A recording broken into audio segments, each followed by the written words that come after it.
15 شعبان کی رات آنے والے سال کا بجٹ فرشتوں کے حوالے کر دیا جاتا ہے. پھر 27 رمضان تک اس میں تبدیلیاں ہوتی ہیں. یہ رمضان کا مہینہ اللہ رب العزت نے اسی لیے بنایا کہ میرے بندے روزہ رکھیں، صبح شام قبولیت دعا کا وقت ہوگا، یہ مجھ سے مانگیں. جو میرے دربار میں اپنی مشکلات لے کر آئے گا میں ان کو آسان کر دوں گا، جو پریشانیاں لے کر آئے گا میں ان کو ختم کر دوں گا. یہ اپنے بندوں کو اپنے حال احوال سنانے کا موقع دیا. 27 رمضان کو جو لیلۃ القدر ہوتی ہے اس میں اس بجٹ کو فائنل کر کے فرشتوں کو ایگزیکیوشن کے لیے دے دیا جاتا ہے.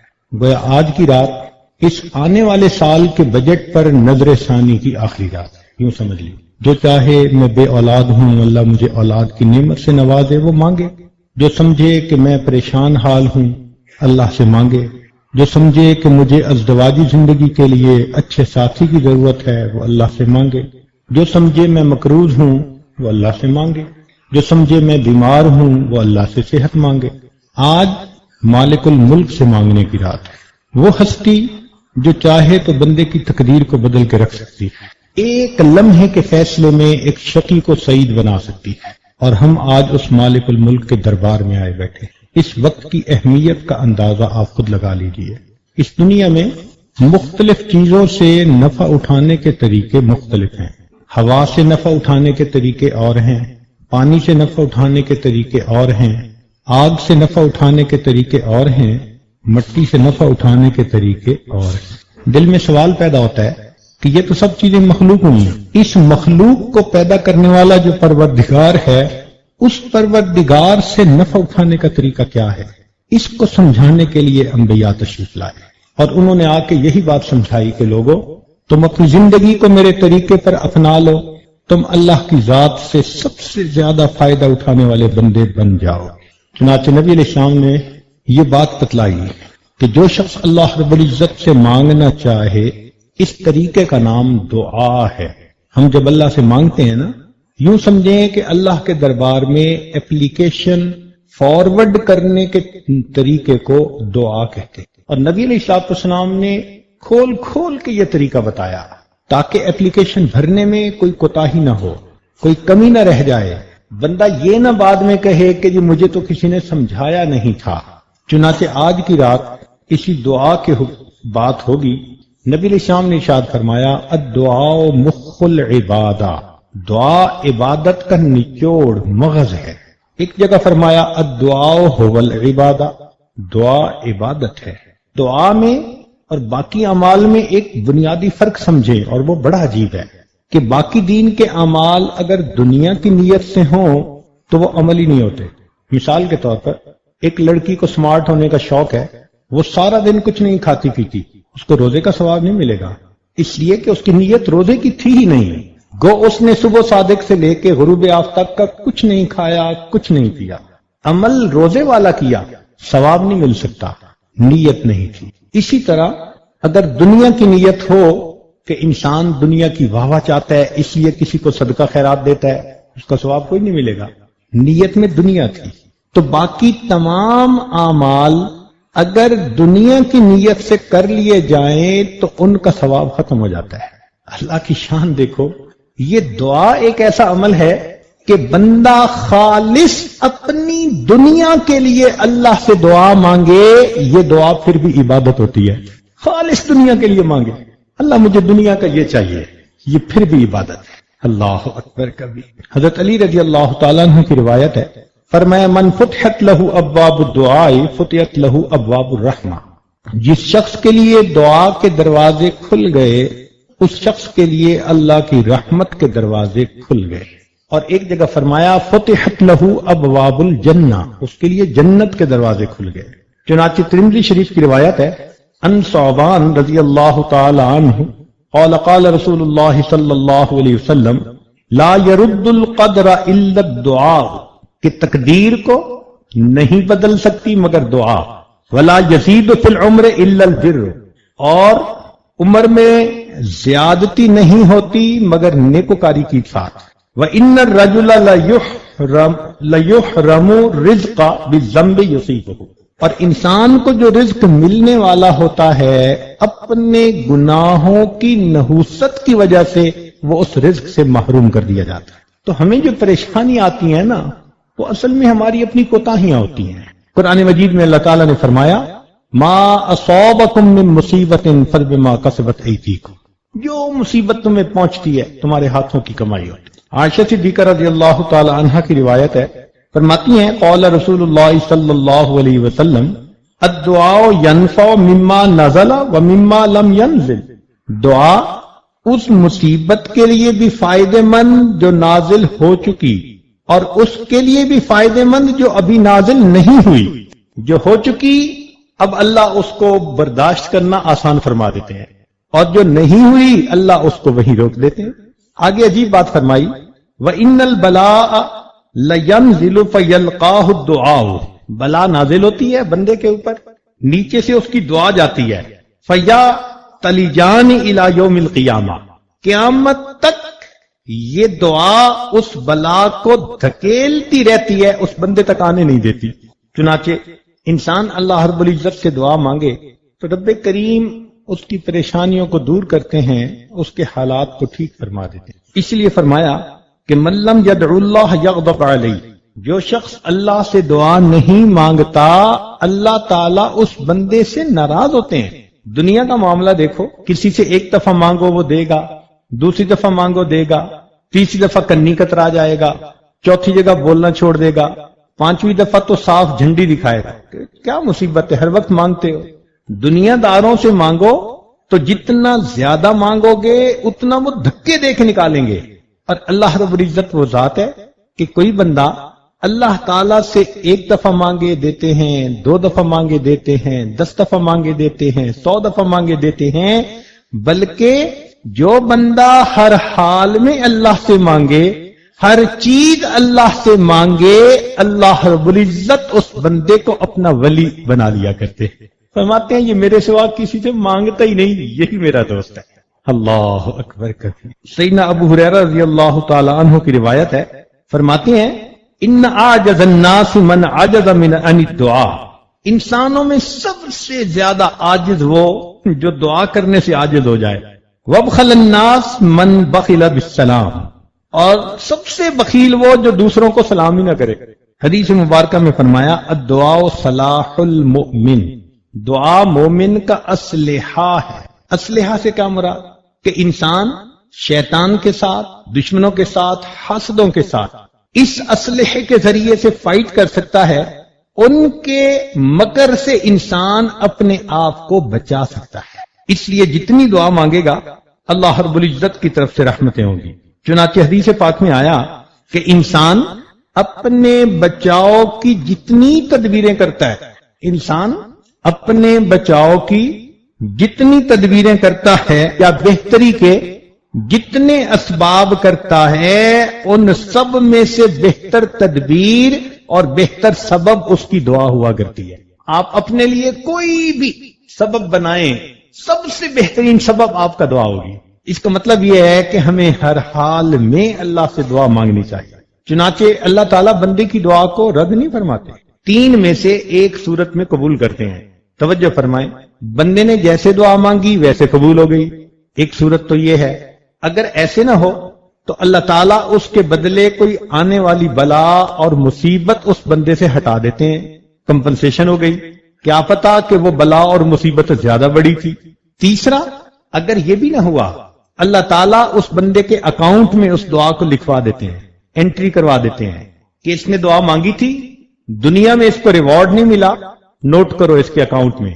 حدیث پاک میں آتا ہے یہ بندہ قیامت کے دن اللہ تعالیٰ کے حضور پیش ہوگا، اس وقت اللہ تعالیٰ اس کی مانگی ہوئی دعاؤں پر اتنا اس کو اجر اور بدلہ دیں گے کہ وہ بندہ کہے گا کاش دنیا میں میری کوئی دعا قبول نہ ہوتی، مجھے ہر ایک کا بدلہ آخرت میں عطا کیا جاتا۔ تو مومن کو تو مزے ہیں، 3 میں سے ایک نہ ایک صورت جو ہے اس میں اس کی دعا قبول، ویسے قبول ہو جائے تو بھی مزے، اس کے بدلے بلا مصیبت دور ہو جائے تو بھی مزے، اور قیامت کے دن اجر اور بدلہ ملے تو بھی مزے۔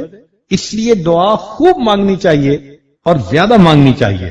ایک صورت ہے جس میں اللہ تعالیٰ دعا رد فرماتے ہیں، یا تو اس بندے کے جسم پہ کپڑے حرام کے ہوتے ہیں یا کھانا حرام کا ہوتا ہے، یا وہ بندہ اپنی زبان سے خود کہتا ہے او جی ہماری تو دعا قبول ہی نہیں ہوتی۔ چنانچہ کتابوں میں علماء نے لکھا کہ جب کوئی بندہ اپنی زبان سے خود یہ لفظ کہہ دیتا ہے او جی ہماری تو قبول ہی نہیں ہوتی، اس بات پر اللہ کو اتنا جلال آتا ہے، اللہ اس کی مانگی دعا کو پھر رد فرما دیتا ہے۔ اس لیے یہ لفظ کبھی بھی نہیں کہنے چاہیے۔ چنانچہ حدیث مبارکہ میں آتا ہے کہ جو شخص یہ چاہے کہ سختی میں اس کی دعا قبول ہو، اس کو چاہیے کہ وہ خوشحالی کے زمانے میں اللہ سے دعا مانگا کرے۔ جو خوشحالی کے دور میں اللہ سے دعا مانگتا ہوگا، اللہ تنگ دستی کے عالم میں بھی اس کی دعا کو قبول فرمائے۔ آج آٹا گھر پہ نہ ہو پھر تو ہر کوئی رو کے مانگتا ہے، لیکن گھر میں اگر سب کچھ کھانے کا ہو پھر کسی کو دیکھا کہ رو کے مانگ رہا ہو، پھر ہم رو کے نہیں مانگتے کہ اللہ ہم اب بھی تیرے محتاج ہیں۔ تو خوشحالی کے زمانے میں دعائیں مانگیے، اس کی برکت سے اللہ تنگ دستی کے عالم میں دعاؤں کو قبول فرمائیں گے۔ اب دعا کیسے مانگی جائے، کچھ اس پہ بھی بات ہو جائے۔ اللہ رب العزت ہمارے اکابر کو جزائے خیر عطا فرمائے، جنہوں نے دعا کے آداب کو تفصیل کے ساتھ کھولا۔ آپ ذرا توجہ کے ساتھ سنیے گا، اس میں بعض رکن ہیں ان کے بغیر دعا ہی نہیں ہوتی، بعض شرائط ہیں، بعض چیزوں کے کرنے کا حکم دیا، بعض کو نہ کرنے کا حکم دیا۔ چنانچہ سب سے پہلی چیز کہ کھانے پینے پہننے اور کمانے میں حرام چیزوں سے پرہیز کرنا۔ دوسرا اخلاص کے ساتھ دعا مانگنا، دکھاوا نہ ہو۔ تیسرا دعا سے پہلے کچھ نیک عمل کرنا اور سختی کے وقت میں اپنے نیک عمل کو اللہ کے سامنے پیش کرنا۔ چوتھا صاف پاک ہونا، باوضو ہونا، قبلہ رخ ہونا، دعا سے پہلے 2 رکعت نفل پڑھنا، 2 زانو بیٹھنا، دعا کے اول اور آخر میں اللہ تعالیٰ کی حمد و ثنا بیان کرنا، نبی علیہ الصلوۃ والسلام پر اول اور آخر درود شریف پڑھنا، دونوں ہاتھوں کو پھیلانا، دونوں ہاتھوں کو کندھوں کے برابر اٹھانا، دونوں ہاتھوں کو ایسے نہیں بلکہ کھلا رکھنا، دعا مانگتے وقت با ادب رہنا، عاجزی کرنا، اپنی مسکنت کا اظہار کرنا، دعا مانگتے وقت آسمان کی طرف نہیں دیکھنا چونکہ یہ ادب کے خلاف ہے، اللہ تعالیٰ کے اسمائے گرامی کا واسطہ دے کر دعا مانگنا، کافیہ بندی سے پرہیز کرنا، گانے کی طرز اختیار نہ کرنا، انبیاء کرام کے وسیلے سے دعا مانگنا، اللہ کے نیک بندوں کا واسطہ دے کر دعا مانگنا، چلا کے دعا نہیں مانگنی، مجمع ہو تو بھلے اونچی آواز میں مانگے مگر بہت چلا کے جو بات کی جاتی ہے وہ اذان نہیں دینی۔ اپنے گناہوں کا اعتراف کرنا، جو صحیح احادیث میں دعائیں مروی ہیں نبی علیہ الصلوۃ والسلام سے، ان دعاؤں کو مانگنا اس لیے کہ وہ مقبول دعائیں ہیں۔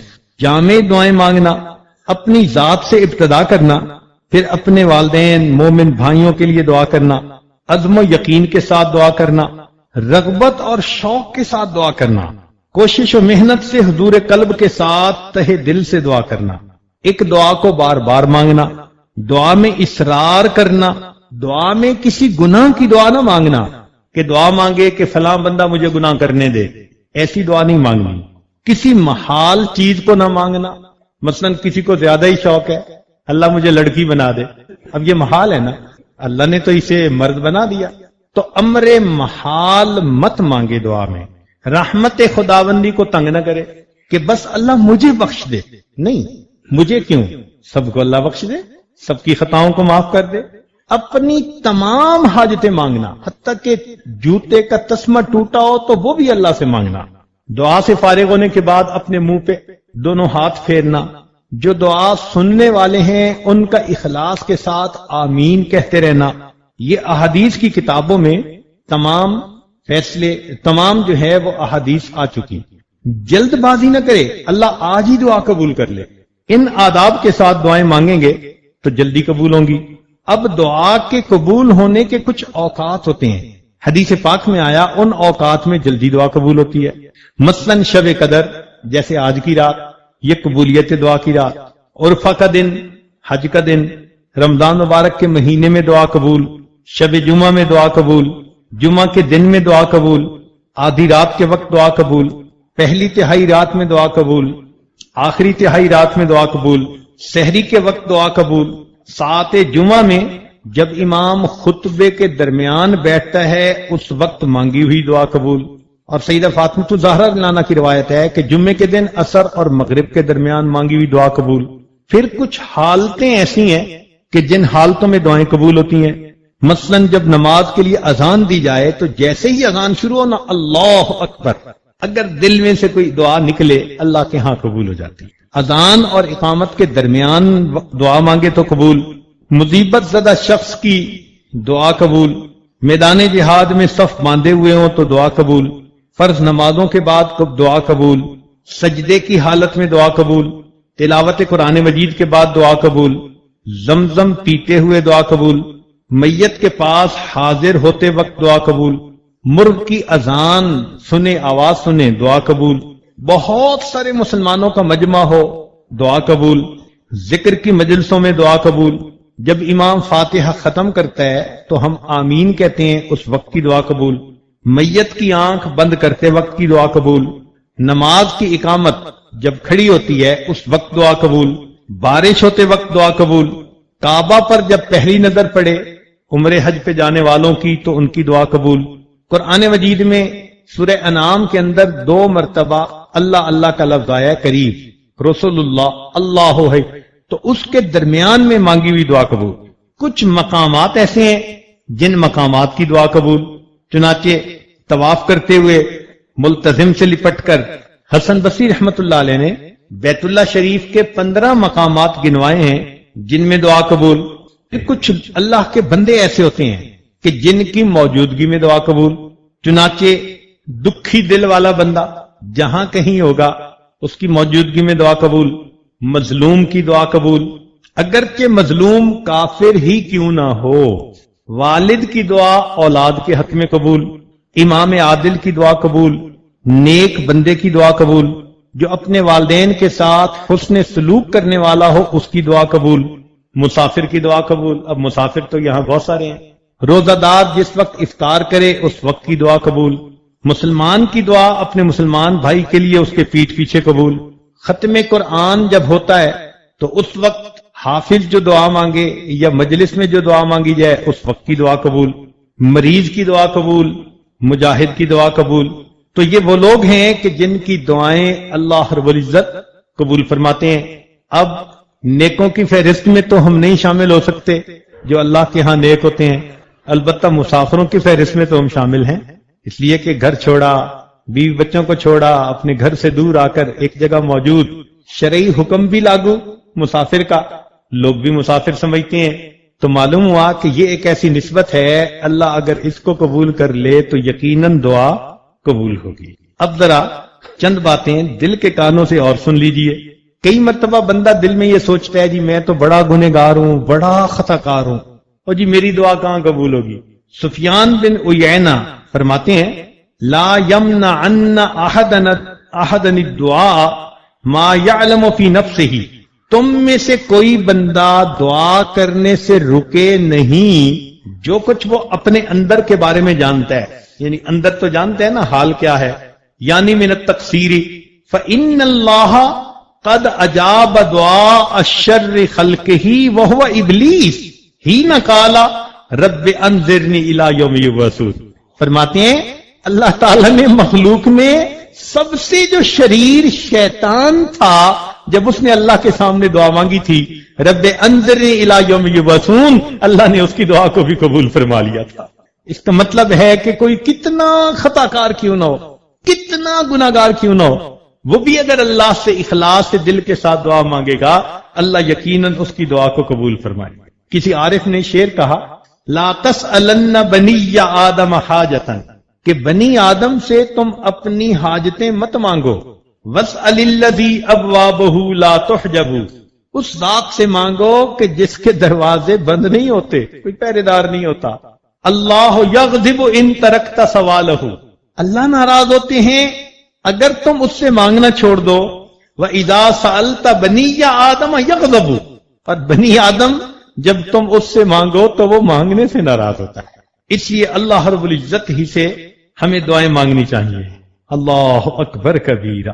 چنانچہ دعا مانگتے ہوئے یکسوئی کے ساتھ دعا مانگے، اس لیے کہ اگر یکسوئی نہیں ہوگی تو پھر دعا قبولیت کے مقام تک نہیں پہنچے گی۔ ایک بڑی عجیب بات ہے، توجہ سے سنیے۔ قیل کہا گیا مرہ موسیٰ علیہ السلام برجل، موسیٰ علیہ السلام ایک بندے کے پاس سے گزرے، یدعو ویتضرع، دعا مانگ رہا تھا اور خوب تضرع کے ساتھ رو رو کے مانگ رہا تھا۔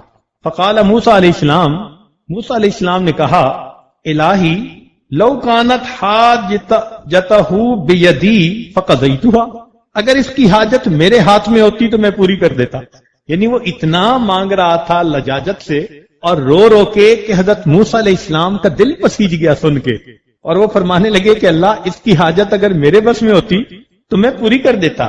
فأوحى اللہ تعالی الیہ، اللہ تعالیٰ نے حضرت موسیٰ علیہ السلام کی طرف وحی نازل فرمائی، انا ارحم بہ منک، ہے موسیٰ علیہ السلام میں آپ سے زیادہ رحم کرنے والا ہوں، ولکنہ یدعونی، بات یہ ہے کہ یہ دعا تو کر رہا ہے، وَلَهُ غَنَمٌ، اور اس کا بکریوں کا غلہ ہے، وَقَلْبُهُ عِنْدَ غَنَمِهِ، اور اس کا دل بکریوں کے ان غلے کی طرح مشغول ہے۔ اللہ اکبر کبیرہ۔ وَإِنِّي لَا أَسْتَجِيبُ لِعَبْدٍ يَدْعُونِي وَقَلْبُهُ عِنْدَ غَيْرِي، اور میں بندے کی دعا نہیں قبول کرتا کہ جو دعا تو مجھ سے مانگ رہا ہو اور دل اس کا کسی غیر کی طرف متوجہ ہو۔ فذکر موسیٰ علیہ السلام للرجل، موسیٰ علیہ السلام نے اس بات کا تذکرہ اس بندے سے کیا، ذالک، اس بات کا، فانقطع الی اللہ بقلبہ، چنانچہ وہ اس نے اپنے دل کو منقطع کر لیا ادھر سے اللہ کی طرف، فقضیت حاجتہ، اللہ نے اسی وقت اس کی حاجت کو پورا فرما دیا۔ اس کا مطلب یہ ہوا کہ دعا مانگنے کی شرط یہ ہوئی کہ ہمارے دل دنیا کی چیزوں میں مشغول نہ ہو، خالص اللہ کی طرف مشغول ہو۔ چنانچہ ایک دوسری روایت ہے، اوحى اللہ الی سیدنا عیسیٰ علیہ السلام، اللہ تعالیٰ نے عیسیٰ علیہ السلام کی طرف وحی نازل فرمائی، حب لی من قلبک الخشوع، اے میرے پیارے عیسیٰ علیہ السلام اپنے دل سے مجھے خشوع دے دیجئے، ومن بدنک الخضوع، اپنے بدن میں خضوع پیدا کر لیجئے، ومن عینک الدموع، اپنی آنکھوں سے آنسو بہا لیجئے، ودعونی، پھر مجھ سے دعا کیجئے، فإنی قریب مجیب، میں اس دعا کو جلدی قبول کرنے والا ہوں۔ دل اللہ کی طرف متوجہ ہو، جسم میں ادب ہو، اور انسان کی آنکھوں میں آنسو ہو، اور لجاجت کے ساتھ اللہ سے مانگے، اللہ تعالیٰ ایسی دعا کو ضرور قبول فرما لیتے ہیں۔ چنانچہ علماء کا اس میں اختلاف ہوا کہ سکوت افضل ہے یا مانگنا افضل ہے۔ بعض علماء نے کہا کہ سکوت افضل، اختلف الناس فی ان الافضل الدعاء اما السکوت والرضا، دو ہی باتیں ہیں نا، ایک تو چپ رہو بس اللہ کی رضا پہ راضی، یہ بہتر ہے، یا پریشانی ہو تو اللہ سے مانگ لو۔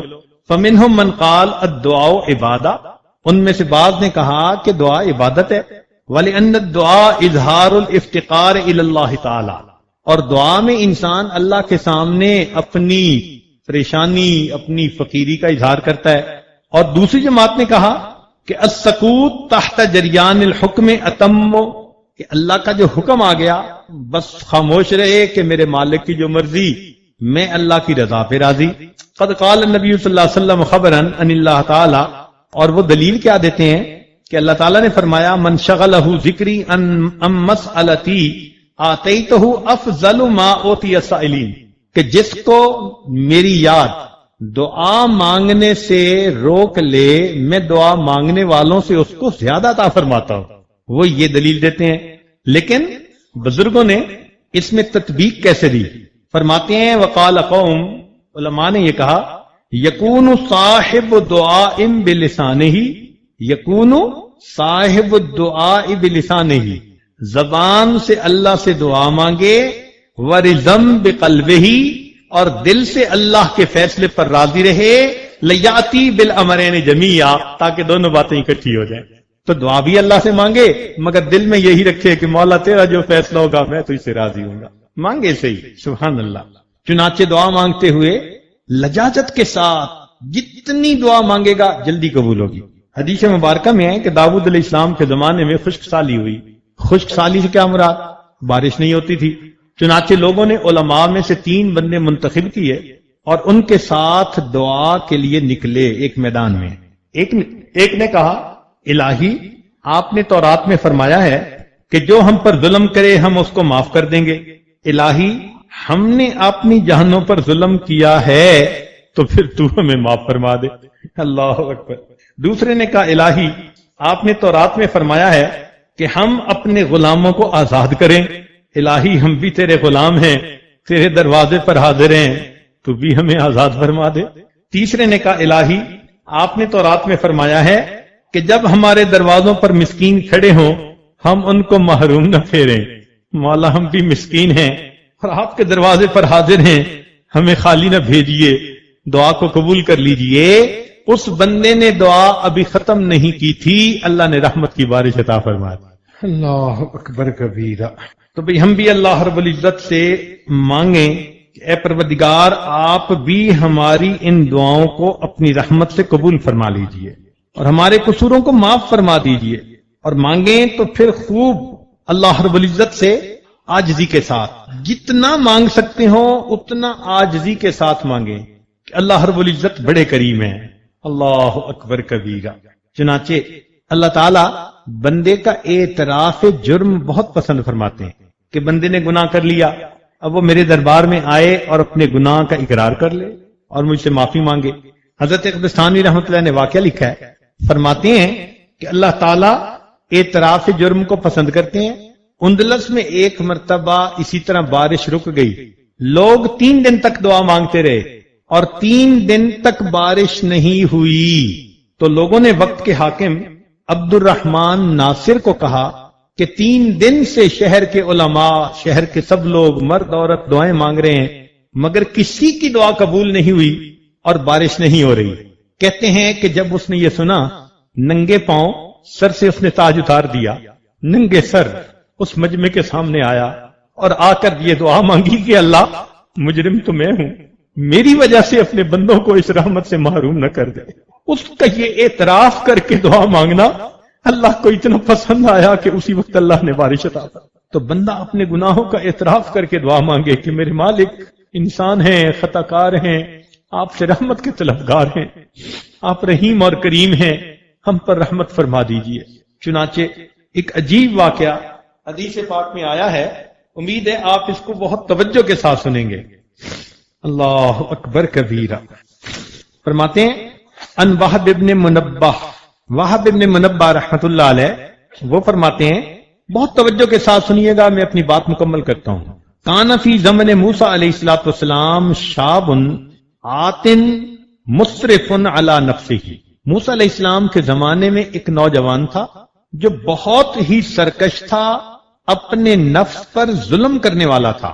فحضرتہ الوفاۃ فی خربۃ علی باب البلد، اس کو موت آ گئی ویرانے میں شہر کے دروازے کے قریب۔ اب ہوا کیا تھا کہ شہر والوں نے اسے شہر سے نکال دیا تھا کہ تو اتنا گناہگار کہ تیری وجہ سے کہیں ہم پہ اللہ کا عذاب نہ آ جائے۔ اس کو شہر سے دھکے دے کے نکال دیا تھا۔ اب وہ ویرانے میں تھا، ویرانے میں نہ اس کا کوئی کھانا نہ پینا، نہ کوئی ہمدم نہ غم گسار، سردی کے موسم تھا اور وہ بیمار ہو گیا اور دوا دینے والا بھی کوئی نہیں تھا۔ اب اس کو اپنے اکیلے پن کا احساس ہوا کہ میرا یہاں کوئی نہیں۔ جب اکیلا ہوا تو اللہ کی طرف متوجہ ہوا، چنانچہ اس کی وفات ہو گئی۔ فأوحى اللہ تعالی الی موسیٰ علیہ السلام، اللہ تعالی نے موسیٰ علیہ السلام کی طرف وحی نازل فرمائی، ان ولیا من اولیائی حضرہ الموت، میرے اولیاء میں سے ایک ولی کو موت آ گئی ہے، فاحذرہ، آپ وہاں جائیے، وغسلہ، اس کو نہلائیے، وصلی علیہ، اور اس کی جنازہ کی نماز پڑھیے، وقل، اور اعلان کر دیجئے، لمن کثر عصیانہ، جس کے گناہ بہت زیادہ ہوں، یحضر جنازتہ، وہ اگر اس کے جنازہ پڑھنے میں حاضر ہو جائے گا، لأغفر لہم، میں اس کے بھی گناہوں کو معاف کر دوں گا۔ جب بنی اسرائیل میں موسیٰ علیہ السلام نے یہ اعلان کیا، قالا رب انذرنی الی یوم یبعثون، فرماتے ہیں اللہ تعالیٰ نے مخلوق میں سب سے جو شریر شیطان تھا جب اس نے اللہ کے سامنے دعا مانگی تھی رب انظرنی الی یوم یبعثون، اللہ نے اس کی دعا کو بھی قبول فرما لیا تھا۔ اس کا مطلب ہے کہ کوئی کتنا خطا کار کیوں نہ ہو، کتنا گناہگار کیوں نہ ہو، وہ بھی اگر اللہ سے اخلاص سے دل کے ساتھ دعا مانگے گا، اللہ یقیناً اس کی دعا کو قبول فرمائے۔ کسی عارف نے شعر کہا، لا تسألن بنی آدم حاجتا، کہ بنی آدم سے تم اپنی حاجتیں مت مانگو، واسأل الذی ابوابہ لا تحجب، اس ذات سے مانگو کہ جس کے دروازے بند نہیں ہوتے، کوئی پہرے دار نہیں ہوتا۔ اللہ یغضب ان ترکت سوالہ، اللہ ناراض ہوتے ہیں اگر تم اس سے مانگنا چھوڑ دو۔ وَإِذَا سَأَلْتَ بَنِيَّ آدَمَ يَغْضَبُ، اور بنی آدم جب تم اس سے مانگو تو وہ مانگنے سے ناراض ہوتا ہے۔ اس لیے اللہ رب العزت ہی سے ہمیں دعائیں مانگنی چاہیے۔ اللہ اکبر کبیرہ۔ چنانچہ دعا مانگتے ہوئے یکسوئی کے ساتھ دعا مانگے، اس لیے کہ اگر یکسوئی نہیں ہوگی تو پھر دعا قبولیت کے مقام تک نہیں پہنچے گی۔ ایک بڑی عجیب بات ہے، توجہ سے سنیے۔ قیل کہا گیا، مرہ موسیٰ علیہ السلام برجل، موسیٰ علیہ السلام ایک بندے کے پاس سے گزرے، یدعو ویتضرع، دعا مانگ رہا تھا اور خوب تضرع کے ساتھ رو رو کے مانگ رہا تھا۔ فقال موسیٰ علیہ السلام نے کہا، الہی لو کانت حاجتہ بیدی فقضیتھا، اگر اس کی حاجت میرے ہاتھ میں ہوتی تو میں پوری کر دیتا۔ یعنی وہ اتنا مانگ رہا تھا لجاجت سے اور رو رو کے کہ حضرت موسیٰ علیہ السلام کا دل پسیج گیا سن کے، اور وہ فرمانے لگے کہ اللہ اس کی حاجت اگر میرے بس میں ہوتی تو میں پوری کر دیتا۔ فأوحى اللہ تعالی الیہ، اللہ تعالیٰ نے حضرت موسیٰ علیہ السلام کی طرف وحی نازل فرمائی، انا ارحم بہ منک، ہے موسیٰ علیہ السلام میں آپ سے زیادہ رحم کرنے والا ہوں، ولکنہ یدعونی، بات یہ ہے کہ یہ دعا تو کر رہا ہے، وَلَهُ غَنَمٌ، اور اس کا بکریوں کا غلہ ہے، وَقَلْبُهُ عِنْدَ غَنَمِهِ، اور اس کا دل بکریوں کے ان غلے کی طرح مشغول ہے۔